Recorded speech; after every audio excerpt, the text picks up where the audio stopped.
Hi friends, it's Steven and I'm making delicious chocolate fudge. There it is with our Goodie Goodie gumdrops fudge.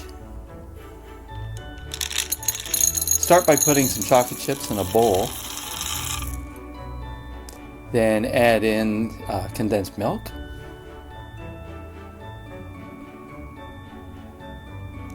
And some butter, if you can get it off the spoon.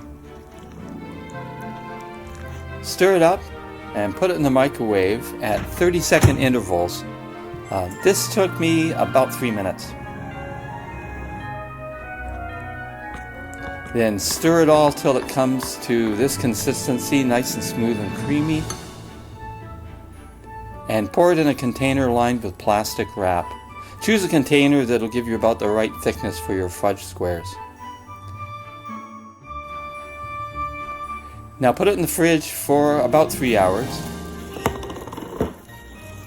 Here I am removing it and taking the plastic wrap off.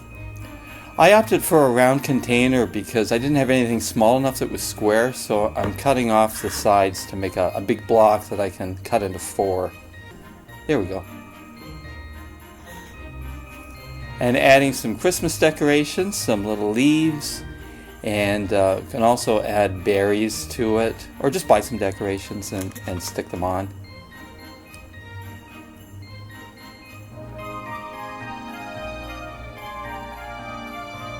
Check out our recipe for Goodie Goodie gumdrops fudge on YouTube, and don't forget to like and subscribe.